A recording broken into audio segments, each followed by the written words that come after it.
తిరుపతి లడ్డు ప్రసాదం. లార్డ్ వెంకటేశ్వరుని ప్రసిద్ధ ప్రసాదం ఇప్పుడు 300 సంవత్సరాల కంటే పాతది. తిరుపతిలోని దేవాలయం ఈ లడ్డును భగవంతునికి మరియు భక్తులకు ప్రసాదంగా అందించడం ప్రారంభించింది. 2009లో geographical indications of goods registration and protection act కింద తిరుపతి లడ్డుకు పేటెంట్ హక్కులు లభించాయి.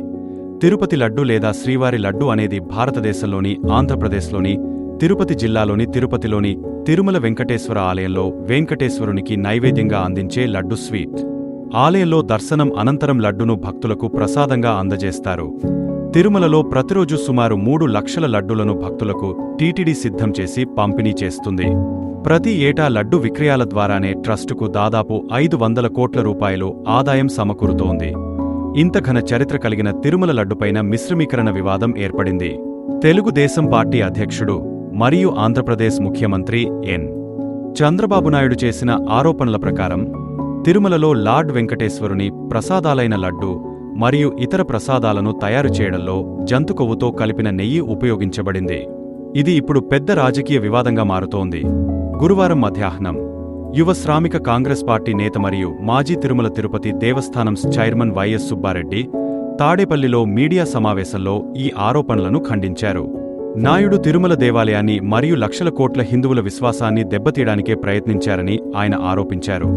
తర్వాత టీడీపీ నేతానం వెంకటరమణరెడ్డి మీడియా సమావేశంలో మాట్లాడుతూ నేషనల్ డెయిరీ డెవలప్మెంట్ బోర్డు చేసిన విశ్లేషణ నివేదికను విడుదల చేశారు.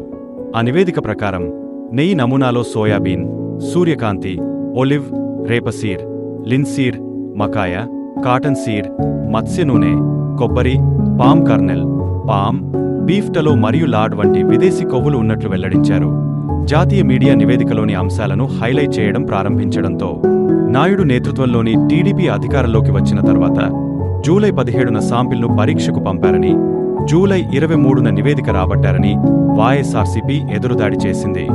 అందుకే వైఎస్ఆర్సీపీపై బురద జల్లేందుకు నాయుడు చేసిన ప్రయత్నం బెడిసికొట్టిందని పేర్కొంది. అయితే టీడీపీ శ్రేణుల ప్రకారం జూలైలో పరీక్షలు జరిగినప్పటికీ నెయ్యి సరఫరా చేసిన కాంట్రాక్టర్ గత ప్రభుత్వంతో ఎంచుకోబడ్డాడు మరియు నమూనా ఎంచుకున్న స్టాక్ మునుపటి ప్రభుత్వ కాలంలోనే సరఫరా చేయబడింది. ఈ వీడియోను వీక్షించినందుకు ధన్యవాదములు.